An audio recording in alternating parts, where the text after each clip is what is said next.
Shut up and sit down.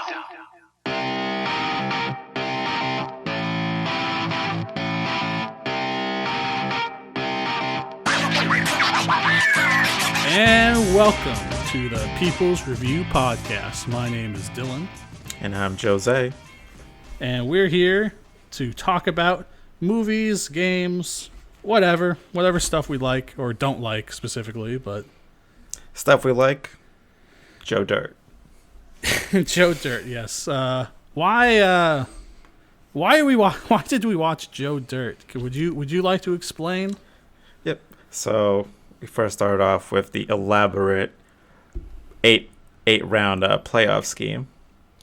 I picked 4 movies. You picked 4 movies. We had to choose, obviously, the best 4 movies each. Yeah, and fortunately, Taxi did not make the cut. No, Taxi did make the cut. Well, we didn't watch Taxi, though. We watched Joe Dirt. Yeah, because Joe Dirt is just better than Taxi. Yeah. And more specifically, because we ended up talking back in the day, in the early 2000s, back when people had cable television, Comedy Central would do nothing but play clips of, or not clips, they would just play Joe Dirt over and over and over again. I remember those Joe Dirt marathons. It would just be Saturday. And all Joe Saturday. Dirt be Hey, you like Joe Dirt? Well, here it is again.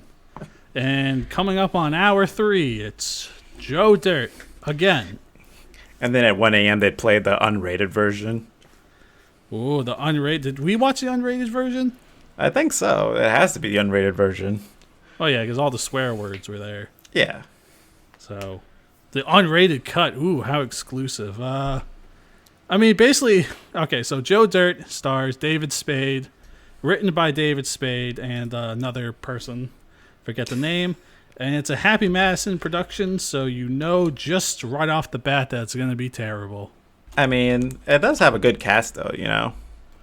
I mean, define good cast. You have Christopher Walken, the man.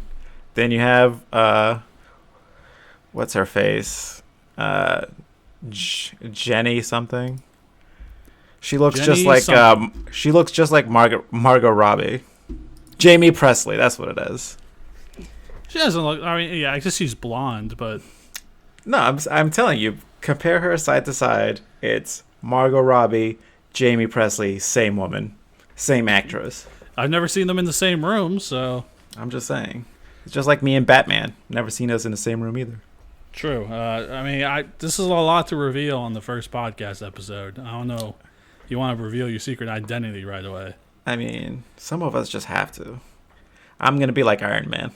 But you just said you were Bat. Those aren't even the same universe. God. The same guy, though. No powers. Billionaire. Come on. Yeah, true. Are both their parents dead? Well, yeah, technically. Yeah, because his dad did die, so. You know who else is an orphan?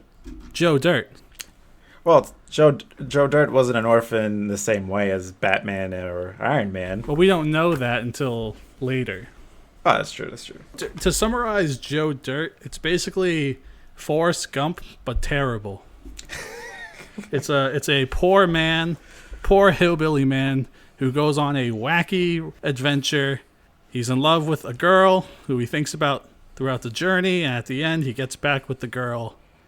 Except with none of the heart or the talent that was used to make Forrest Gump. Well, also don't forget this is also a story about exploring his sexuality, because often throughout the story he's questioning his own sexuality. Yes, this movie was released in 2001. It was a different time, back when pretty much every other joke is a joke about him being a queer, and Joe Dirt tries to fight someone for calling him a queer. And think this is queer? Think this is queer, huh? Yeah, he tries to fight people. Basically, the whole for about half the movie, everyone that Joe Dirt meets absolutely hates him. Pretty much. Which I mean, I don't know. Hey, I'm not here to judge people by their cover, but and Joe Dirt doesn't do anything to deserve all this hate besides have a mullet, which is really people with mullets, they're okay people. I just want to say that on record. It just at 2001 is just such a different time to experience someone wearing a mullet, because that's such a 80s 90s thing. I think mullet, I think Full House. Because yeah, people think that '80s nostalgia came back with Stranger Things. No, sir. Nope. It's Joe Dirt. Joe Dirt started it all off. Should we even bother talking about the plot of this movie? I mean, this movie gave me a headache, man. The plot was simple: boy orphan, boy meets girl, boy runs away, girl boy get together at end. Yeah, I mean, that's it. And that's the first podcast episode. Thanks everyone for tuning in. But, all right, so basically Joe Dirt, his parents abandoned him at the Grand Canyon. And since then, he's been an orphan. Basically, so the movie starts with actually him working as a janitor in a radio studio. Yep, radio studio. And the producers see Joe Dirt, and they're like, "You're crazy. Come on this radio show." Where they just basically make fun of him the whole time, and he tells his story. Like Forrest Gump. Forrest Gump starts with him sitting on the bench telling someone the story of his life up to that point. So he's telling the story to the radio producer about him being an orphan, getting abandoned at the Grand Canyon. And basically he ends up at a town called Silverstone? Yeah, right? Silvertown, North Dakota or South Dakota? First he finds the meteorite. First he finds a meteorite. This is the first reveal of adult Joe Dirt. Oh, yeah. He's in a field, I guess. He runs away from juvenile detention, and I guess lives as a homeless person in the woods. Sees a meteorite, carries it on a wagon to town, and tries to sell it at a pawn shop, only for the pawn shop person to tell him it's a ball of airplane shit. You have to wonder, where in the world are these airplanes just dropping off huge turds in the middle of Dakota? I mean, it's Kansas. If anywhere to do it, Dakotas, Kansas. Just those middle states, you know, they call them flyovers for a reason, right? Pretty much. Because all they get is the shit. Yes. And then that leads to the dog nuts scene. That's the next note I have written down here. Yeah, where the dog nuts are frozen on the porch. Yeah, and this is where he meets the love interest Brandy, who she's trying to help Joe Dirt get her dog's nuts unstuck from the patio. And first she brings out like a pair of hedge trimmers. I mean, obviously, just chop them off. That's just brutal. That's just. He's like, what? No, you shouldn't do that. You need some water and like a spatula, something like that. Yeah, so they save the dog. God, this movie just makes you like you watch this movie and you just lose brain cells. It's like, what's the point of that scene? Well, to first put out there that dog balls just stretch more than human balls. Yeah, that would not. Could you imagine? You can't stretch. It's just. You cause so much torque and tension. I know. No. Your balls would never be normal again. You'd have low-hanging balls the whole rest of your life. They'd be going from left to right like a pendulum. Oh my God! Yeah, so that hanging. Yeah, my balls is hanging down that far. That's you gotta see a doctor. So speaking of the dog, Brandy, the love interest father, takes the dog hunting, gets caught in railroad tracks, sends the dog for help. The dog goes and fucks another dog. The father loses his leg because of a train, and then the father shoots the dog. This all happens within 1 minute. It's just everything in this movie is just lightning fucking speed. Like they just go from one thing to the other, where you have no time to question anything. You're just like, wait, what? Why did that happen? And then you're on to another terrible scene. Well, yeah, it's just nonstop pain. The Happy Madison tradition. Well, first with the dog getting shot scene, they had to put out there that dog. They had to put the scene where him humping the other dog, so they could later on in the movie have Charlie too. Yes, of course. That's in filmmaking. That's a very, very good filmmaking strategy, because it comes back later in the film, and then you can go, I remember when that happened. Exactly. And then you can feel like Joe Dirt was about something besides a purveying message that poor people are hilarious. This white trash is hilarious. Oh my God. This is jumping ahead a little bit, but speaking of this movie being released in April 2001, There's a scene where Joe Dirt tries to commit a terrorist act. Oh man, if this movie was made 6 months later, oh man, this it would have to be reshot. It would just that whole scene would have had to be redone. There's no way that gets past. Because I remember seeing that, and I saw the movie in 2001. And I had to go like, when in 2001? Like it's a very specific time where this couldn't. Like even I think GTA 3, the video game, had to go through some changes because of 9/11. Yeah, they took out the airplanes. That's why there was that Dodo secret. Dodo, no wings. Yep. So they took out airplanes, and that led later on to GTA 4 not having any airplanes also, because they didn't want anyone to try to re-simulate the horrific accidents. Yeah, because whenever you give gamers a chance to ruin something, God knows they'll be there. They'll be there. And that's your GTA fun fact. We'll have lots of GTA fun facts since we're such GTA heads. Oh, absolutely. I would have rather played GTA than watch Joe Dirt, but this is the mistakes we've chosen in our life. I mean, both would take about the same time. An hour and a half for a loading screen in GTA. An hour and a half for GTA Joe Online. Dirt. That's a whole different level of pain and suffering that we deal with. Exactly. Okay, so back to Joe Dirt. So eventually, a bunch of useless, unfunny shit happens. Joe Dirt, he's like wearing a tooth outfit or like a sign, and then he has to go fix the balloon. And then it's like a weather balloon, and he flies away in a tooth-shaped air balloon, and he lands by a oil rig, and gets a job conveniently for the amount of money that he needs to get a police sketch of his parents. Well, you forgot the best part, where while he's in the hot air balloon, like an airplane is passing by, and the pilots are just mooning him. Yes, because Joe Dirt would be able to breathe the atmosphere, like above the atmosphere of the Earth.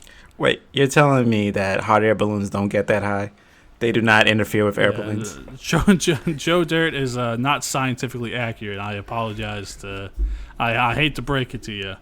Well, this is an earth-shattering minute. Yeah, I'm here breaking dreams. Rosebud was the sled. Oh my god. We haven't even covered that movie yet. What the hell? We'll get to. We're gonna watch good stuff too, but for some reason, Jose really wanted to watch Joe Dirt. So because I haven't seen this movie in like 15 years. Because me neither. We got rid of cable. And coming back to it, I figured out why I didn't watch this movie after the nonstop Comedy Central reruns. We've gotten so far away from the Joe Dirt terrorist act. We gotta get back to it. So Joe Dirt meets a guy who sells fireworks, and they're lighting off fireworks. They're lighting Roman candles into piles of into a bucket of gasoline. Yep. Joe Dirt trips over what looks like a big rocket or bomb. He has a dream sequence in which it actually is an atom bomb, and then he wakes up and he sees the rocket, and so he brings it to the police of the or like the tourist center at the Grand Canyon. Yeah, it was like the and bus says he's gonna hit the rocket. He duct tapes the rocket to himself. Says he's gonna hit the rocket and blow it up. If you give him the list of people that were there when his parents abandoned him at the Grand Canyon, because he doesn't know the name of his parents. By the way, he does not know the names of his parents. So he's just getting a list of names. He's going to go through them all. That's Joe Dirt's grand plan. I mean, it was pretty smart of his parents not to, give him a real last name. Yeah, for some reason, Joe Dirt was not given the family last name, and was just called Joe Dirt. That's how much they hated him. They were like, "You're not even a part of this family, Joe Dirt." And for some reason, Joe Dirt does not remember anything beyond 8 years old. Like, doesn't remember any 7-year-old memories or 6-year-old memories. You think the last name, but he just forgets it because poor people are stupid. That's what Happy Madison wants you to think. That's what Happy Madison and Adam Sandler want you to believe. Yeah, I mean. All right, and and so this atom bomb turns out to be another container full of crap that the sheriff hits and the crap goes all over him, which is my only memory of Joe Dirt was this scene. I mean, it's this scene and him eating the fries off the meteorite. Oh yeah, he gets McDonald's and eats it off the meteorite. Yeah. And then when it's revealed that it's a bunch of shit, everyone in the radio station's like, That's before they started loving him. Yeah, it takes about an hour for people to start to like Joe. Well, I mean, we're gonna get to that point. We're probably gonna get to it like right now. No, we're still very far off. Yeah. So after that, Joe Dirt starts working as a janitor in a middle school. He goes to the cafeteria and everyone throws food at him. And then in an unrelated scene, there's a kid in the classroom who creates mustard gas, who basically like makes everyone in the room pass out. The Christopher Walken character, who we meet a little earlier on, Glenn. Yeah, Glenn. He saves the children, but then blames it on Joe, or credits Joe Dirt because he's a secret. He's like under witness protection. We learned later on. Yeah, like I didn't save anybody. It was him, Joe Dirt. At first, I thought when Christopher Walken first appeared in this movie, it just looked like he appeared drunk on set. Like, I'll be in this movie. I'll be in this movie. Christopher Walken's I don't sober. have a Christopher Walken impression. Hey, it's me. I'm Christopher Walken. Oh, hey, you talking to me? Huh? You talking to me? Wow, is Christopher Walken on the podcast? My God. I don't know. Am I? What did you think of your scenes in Joe Dirt? Well, let me tell you something. Dylan, is it? Yes, that's my name. Dylan, by the way. I walked in, and I was like, hey, it's me, Christopher Walken in here. And then, I don't remember. I was very high. Christopher Walken in here? Or yeah, like, Christopher Walken in here? Christopher Walken is here. In here. Like he's in the studio. Yeah, and he's unfortunately... And he's walking here. Christopher Walken has a lot of really good credits, and he also has a lot of really... he's one of those guys who will do any movie. Like Nicolas Cage. Yeah, like Nick... But Nicolas Cage is like... I feel like he's purposely scraping the bottom of the barrel. I feel like Christopher Walken just shows up and is like, oh, this movie's going to be terrible. I mean, he's in these Happy Madison films, which I have to assume give a great paycheck. So, respect. I get money, He has to be like really good friends with Adam Sandler or something because yeah. he's in like all the movies like Click.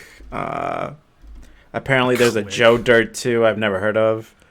But I guess Adam Sandler has his stable of Happy Madison guys that he'll use for, like, even David Spade was in some like movie this year, some terrible Happy Madison romantic comedy that came out this year. So he got a stable of guys. His Rob Schneider's, his Kevin Schwartzman or Swarsden. Kevin James. Oh, Kevin James. No, you can't forget Kevin James. I absolutely can forget Kevin James. I guess the Napoleon Dynamite guy before you like quit acting. Oh God, I don't even know that guy's name. Something Napoleon Dynamite. Yeah, that's Napoleon. Back on track to Joe Dirt. This movie is terrible. Don't watch it. You skipped about the best part where they ripped off Hannibal with the Buffalo Bob. Oh yeah, the Buffalo Bob scene. So Joe Dirt has his list of names, and he's looking for people that were at the Grand Canyon. Meets a guy who turns out to be a guy called Buffalo Bob, who keeps Joe Dirt in like a 10-foot pit and wants him to put lotion on himself. It puts the lotion on the skin. Which I do. One of the things I did like was Joe Dirt. It's written that behind him. He wrote Joe Dirt rules in the pit. You gotta have fun with it. Yeah. And all the while to just get a Auto Trader magazine. Do you remember those? Yes, I do remember them, but I didn't really look at them too much. Oh, when I was a kid. Joe loves Auto Trader. There's also a couple other good magazines that later on in the film. Some great magazine covers that we'll get to. Yeah. This guy keeps him in the pit. He wants to, apparently, and the cops come and arrest him. Apparently, he kills people and wears their skin. So, another wacky adventure for Joe Dirt. And then everyone starts feeling sorry for him. They're like, oh, you're the guy that Buffalo Bob had. Yeah, and that comes up. That's part of this gay panic humor, I'm gonna call it. Whereas every other joke has to be, "Are you a queer? You're queer? What? You think this is queer? Huh? I'm pretty sure you're a queer." And then he just says, "You think this is queer?" And then he just starts patting his arms. Yeah, and that's the joke. Like that's there's no setup, no nothing. It's just that's the joke. Beyond it being offensive, it's just they're just not jokes. And that's maybe what frustrates me most about these Happy Madison movies is that like the jokes that they write aren't jokes. They just say a thing and then just let it hang there. Oh, they're there for the effect, you know. Yeah.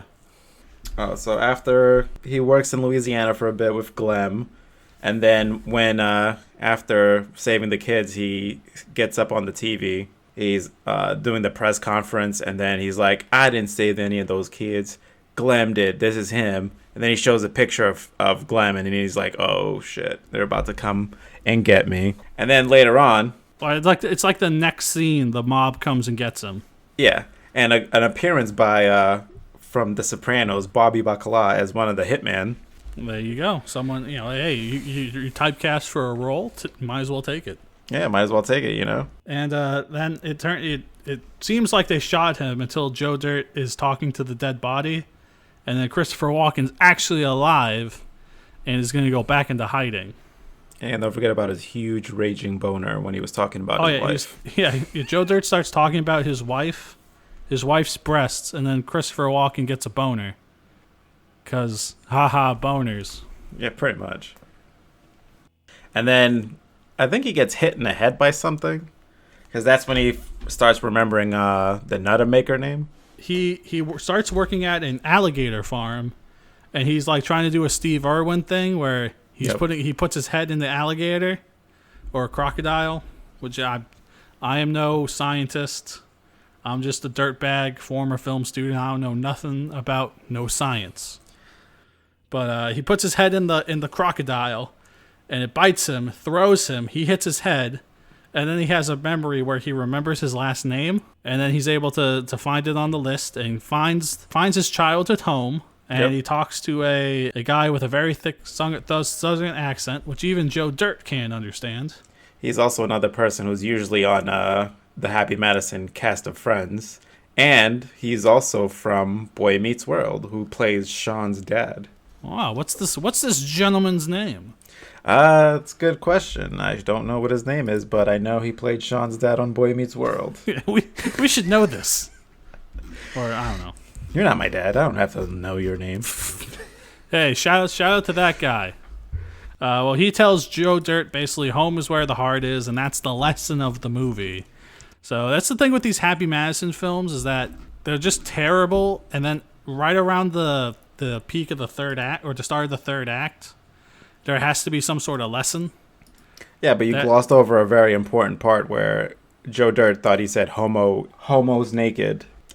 I have that. You like to see homeboys naked? I thought on mine it said homos naked. Oh, either way. It's it's very offensive. And Tally it up for... Again, circling back to the homosexuality thing.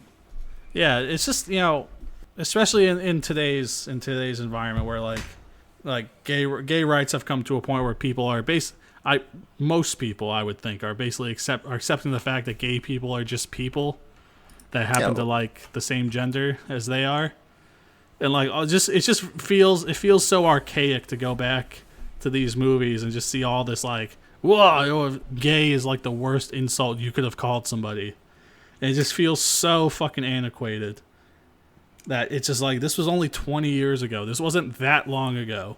No, I mean we were like kids when this movie came out. I was 9 years old when this movie came out. Yeah, I would have been 8, I think. So yeah, I mean, it's crazy to think like how far things have changed. Like one of the things that I remember very prevalent in our childhoods were like gay was like the worst thing you could be. I remember in middle school it was a gay lord. That was the ultimate comeback. If someone called you gay, you could go ahead and call them a gay lord. Yeah, and it's then like, whoa, wow, I'm the lord? Oh no. I mean, let's be honest, we were 12, 13 years old, and well, guess what? Being called stuff like that was the worst thing that could happen to us. Yeah, it's just like that. What you think is such a big deal in school, whether it's like your whatever high school girlfriend you have, or this test is really hard, or oh no, am I going to get accepted to this college, or like none of that stuff is ever a big deal a month after you graduate. Pretty much. I feel like as soon as you graduate high school, like all those stupid things you did, you're like, why did I even do this before? Yeah, why was I such a garbage human being? I don't know. Damn you, peer pressure. Yeah, so although peer pressure also leads to other cool things. Wink. Oh, like drugs or... Whoa, you said it, not me. Oh, whoa. Hey, man, don't put words in my mouth that I already said and are recording. So maybe I did say them. I don't know. Let's just hope your parents don't listen to this. Hey, don't call the cops. Nobody call the cops on our podcast. So some hillbilly tells Joe Dirt that home is where the heart is, which is where he met Brandy back at the beginning of the movie. Yep. So he goes back to Silvertown or Silverstone or wherever it's called. It's definitely Silvertown. And there's a jerk character that we meet earlier on that says, Brandy knows where your parents live. She doesn't want you around. Ugh. So it's basically just Kid Rock. Like, he's not even acting. He's just basically that's being Kid Rock? himself. Yeah, that's Kid Rock. My God. He plays Robbie. Oh, and then when he's reading the note. Oh, my God. This movie's just a cavalcade of terribleness. And then he's reading the note. I was like, that's probably how Kid Rock reads. He's like, don't tell Joe I found his parents. Yeah. I was like, that sounds just like Kid Rock in real life. And of course, this is all being told on the radio. This is all being told to the masses of people who are getting invested in Joe Dirt's story. The radio host then calls Brandy to get the details on what's going on. And she tells Joe Dirt on the radio that his parents are dead. Yep. Joe Dirt leaves, and there's a big crowd outside the radio station going, Joe, Joe, Joe. And so everybody loves Joe Dirt. Joe Dirt goes to appear on TRL with Carson Daly. He gets on the cover of Dang and Mullet magazine. I mean, just to be mentioned by Dang. Oh, and Auto Trader. He's on the cover of Auto Trader, which I don't know if that's how Auto Trader works. I don't know if they don't really have articles on people. No, it's just used beat up cars that probably are rusted all the way through. Hey man, that's where some of the first cars I thought about were at, you know. But yeah, there were no any articles not that I can recall. Yeah, no, but Mullet magazine. Whoa, man, that's a magazine. But can we just circle back to the TRL thing? Yeah. I was like, holy snap, TRL. I can't believe at one point in our lives, the only way we could watch music videos was TRL. Do you know that? Yes. Oh man. It's or just watching MTV in general to see like what music is. Yeah, like if a new song came out and you hadn't watched the music video and you went to school the next day, you were the uncoolest person in the whole class. Now it's just so much easier. I mean, obviously, like the internet killed a lot of industries, but at the same time, just made it way more convenient. But then again, I guess music videos aren't as big a deal anymore because you can just get it directly to Spotify or wherever you get your music.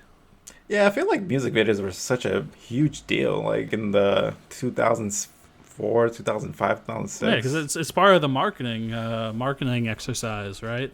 Yeah, and then you were always going to wonder how many lovely ladies were going to be on the music video. You know, as teenage boys, the more the better. Oh, yes, or of course. No nefarious reasons. Jose really liked Britney Spears' Baby One More Time. Hit me. Oh, wait, I'm not going to sing it. Might get sued. Yeah, DFCA, man, come on. We don't want the cops here. We're already talking about terrible movies. Pretty much. Joe Dirt, he appears on Carson Daly, and my next note is Joe Dirt tries to kill himself by jumping into the LA River. Oh, wait, that's before TRL. So is it before TRL? Yeah. So no, because Brandy comes and they run away back to Silvertown. Yep, you're right. So his parents call and like, I'm your daddy, Joe Dirt. So he goes to Yes. meet his parents, and then he realizes the whole time that these people never loved me. These people are just using me now because I'm famous. They're total weirdos with like a bunch of clown figurines. Yeah, and the whole time they're like not even talking to him. They're just like, "Oh, come see these clown figurines. It's we got very them for very sale." subtle. This is a very subtle performance. Yeah. Joe Dirt learns that his parents are really terrible people. Mm-hmm. He tries to kill himself by jumping into the L.A. River. Brandy comes and tells him, like, this. That's why I told you they were dead, because they're terrible people. You belong with me, Joe Dirt. I love you, Joe Dirt. I liked how as soon as Brandy got there, she was like, "I'm Brandy." The cops were all like, "Oh, that's Brandy. Make way, make way." Oh, yeah, because by this time, the whole nation is behind Joe Dirt. Pretty much. Everyone, Much like Forrest Gump, where Forrest Gump becomes like the most famous person alive. So does Joe Dirt. And as this is happening, Joe Dirt gets lassoed by a cop. He falls off the bridge like a bungee cord and jumps back up and hits his head at the bottom of the bridge just to rub it in, just to, make it extra funny that poor people with mullets are hilarious and deserve to get beat up. He wakes up and all of his friends are there. So this is the end of the movie. So we see Christopher Walken, who's gotten a new name and moved to Silvertown. His buddy with the fireworks. What's up? The guy with the fireworks, his name was Kicking Wing. That's Kicking what it was. Wing. Yep. Yeah, Kicking Wing comes back. He wants to move to Silvertown. The lady from the Gators, who runs the Gator Farm, moves there and then gets in a relationship with Christopher Walken. Yep. Joe Dirt gets a new set of hair. He gets looks like the guy dreadlocks, and from he looks Korn. like he belongs in Korn. This is a really strange choice. And basically, yeah, Joe Dirt lives happily ever after. Kid Rock tries to race him and make fun of him, but now he's got a family. It's like Fast and Furious. He's got a Hemi. And then Kid Rock, he beats Kid Rock in his new Hemi. Speaking of the early 2000s, remember Hemis? Oh, man. It's like, this is basically like Fast and the Furious, where it pretty much started a trend of, let's see how many more cars we can advertise in these movies, and then make people buy them. It's like a Bond film, or where whenever the car rolls in, it goes into a shot of the front of the car where the logo is. Yep. Like Mercedes-Benz. Or no, that's Aston Martin. Aston Martin. I'm like, why are you giving people these cars? Like, half of us can't afford this. I can't afford no Aston Martin. Now, Fast and the Furious, that makes sense because I can't afford any a of those Honda cars Civic. either. Yes, I can. I can afford a Honda Civic or a Toyota Supra. A Honda Civic and a Subaru. I'm telling you right now, at this moment, I can afford a 2001 Toyota Supra. Whoa, hey. With all this podcast money. Hey, I'm just saying. And that basically wraps it up for Joe Dirt. Man, this movie was... I don't know what I was expecting. I wasn't expecting this to be good. I mean, I was expecting it to be a lot better than it was. Honestly, I had like so many fond memories of like this movie because I watched it like at least 100 times when I was a kid. If this was playing on Comedy Central, I watched it. I watched it in bits, so I've like... Before this, I don't think I've watched it from like one end to the other. I've probably watched all of Joe Dirt cumulatively once before this point. But this is the first time like beginning to end. I've definitely seen it. Man, it's and it's more the greatest movie you've ever seen. What's up? It's the greatest movie you've ever seen. Yeah, that's what I meant. It's the greatest movie I've ever seen. Joe Dirt 2 totally deserved to get made. It wasn't a waste of anybody's time or money. Quentin Tarantino can go fuck himself because he can't beat Joe Dirt. Martin Scorsese. Yeah. Scum Coen Brothers, forget about them. Just get out of here. But yeah, no, this movie was, man, about as garbage as any comedy from the early, or any Happy Madison comedy from the early 2000s could have been. And this is the production company that would 10 years later give us Jack and Jill. And then Pixels, and then all of this just I now pronounce you Chuck and Larry. Now there's all these terrible, terrible movies that Adam Sandler's been riding off the success of like his 2 good films for 20 years, and he's still at it. I mean, hey, would you rather watch Joe Dirt or Jack and Jill? I mean, This is your options: Joe Dirt, Jack and Jill, living in a box for a month. Go. I mean, like during the summer? Yeah, during the summer, you'd have to live in the box. Can I bring the box with me to like a beach or something? Nope. You just stay in the box whole month. No but where's TV. the box located? Box is located inside of a warehouse. A fish warehouse. All right, it's like near the smell of the fishes, or? So you're right next to the dumpster. Yep. I mean, yeah, I'd rather watch. I'd rather watch either of the movies. Probably Joe Dirt, because man, from the clips I've seen of Jack and Jill, which we'll probably watch later on, not now because we need a break from total garbage for at least a while. I'd probably rather watch Joe. Yeah, you're asking me if I'd rather watch Joe Dirt than like do some horrible things. Then yeah, I'd rather watch this movie, but it's still terrible. All right, let's see if this is the same tune you sing after we watch Jack and Jill. Yeah, I'd probably, I'll probably be way more sympathetic to Joe Dirt after Jack and Jill. Like, Joe Dirt should have gotten an Emmy. Jack and Jill has ruined me. Joe Dirt. Imagine Joe Dirt walking up at the Emmys, or no, it would be David Spade as Joe Dirt walking up at the Emmys. I really thought it was the same guy. Like, I don't see any difference between Joe Dirt, the character, and David Spade, the actor. They're just about as funny. Pretty much. Yeah, that about wraps it up for podcast episode 1. We should probably go over a little bit about what this podcast is a little bit. So this is going to be us, me and Jose, watching movies. Maybe we talk about some games. Maybe we talk about some other stuff too. We're going to release an episode once a week, every Thursday, talking about different, mostly movies, but we'll see what happens. Yeah, we'll try to squeeze in some games. Mass Effect is coming out this week. Because Mass Effect Trilogy comes out in like 3 days. I know. I'm really excited to play it. Same. Like if they, as long as they, like you said, they've hopefully cleaned up all the Mass Effect 1 menuing and sort of the clunky combat. If they can clean that up, oh man. So after 14 years, I'm excited to finally get my hands back into it. Me and Rex are going to be hanging out again. Rex, and Garrus. No, just hashtag me. The boys. Me, Garrus, and Liara, because, I'm hashtag equality. Oh, I love Liara. Oh, yeah. Liara was my romance option during my first playthrough. It's good to have a balanced team of male, female. And she's a biotic, and biotics are cool, so... Exactly, and I don't think it's as character locked as it was before. So yeah, hopefully not. We don't need to rely on one person being the tech and stuff like that. We can just be like, Caden, you stay on the Normandy, and you Caden, fucking Ashley, stay there. Can you both die? Yeah, wouldn't that be the craziest option? Pretty it's much. like, yeah, fuck you both. Like, I'm out of here. I'm sorry, Caden. I'm sorry, Ashley. Neither of you are just worth it. To be honest. So, sidetrack. I was watching a Mass Effect speed run, and they deny most of the characters to come with you. Mm-hmm.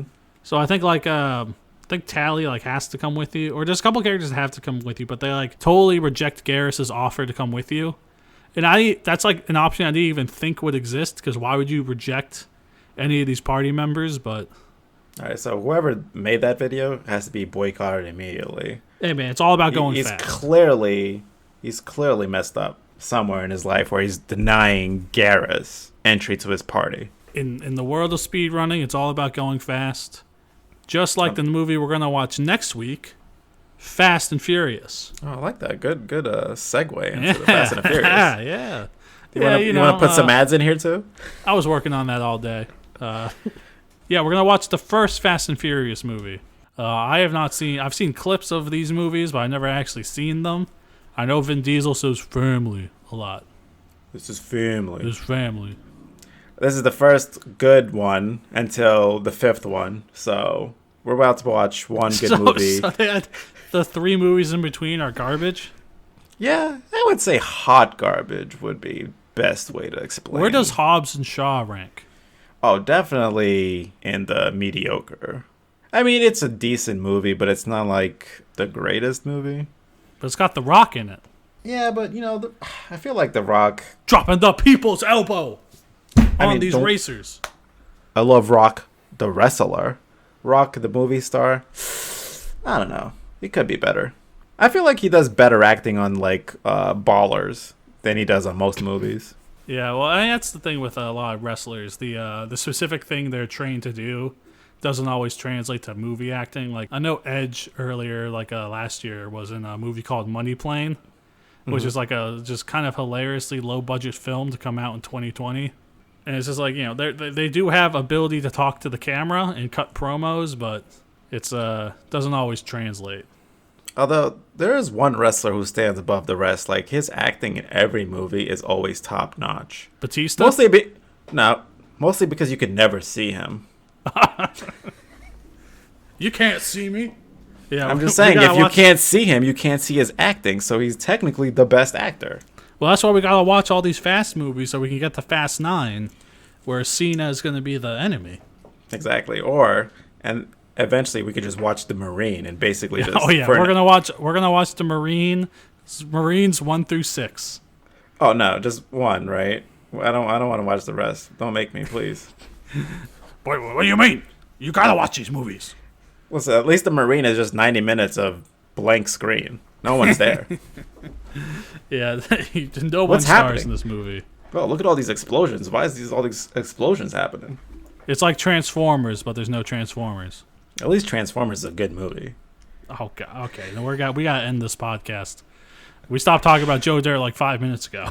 So yeah, but we're talking thanks. about a better movie like Transformers. Like Transformers or The Marine. Which one's the better movie? But yeah, we're gonna watch all sorts of movies and all sorts of stuff coming up. So if you listen this long, I thank you so much. We're gonna be back next week watching the first Fast and Furious movie. Anything you'd like to say to the people, Jose? I'd just like to say to the people that thank you for listening to us, and we are the best. So thank you. Yes, I'm number one. You're also number one, and this podcast hopefully is number one in the hearts of the people. Thanks, everybody. Thanks, everybody. Goodbye.